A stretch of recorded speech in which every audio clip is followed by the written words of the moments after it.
अरे घुमाउ त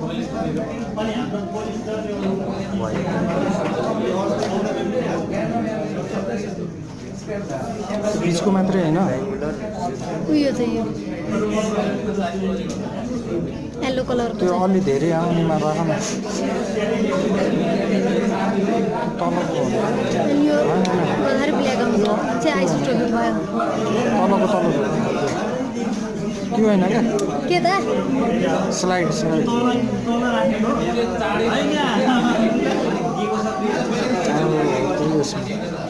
यसमा कलर चेन्ज चाहिँ छैन हेर न।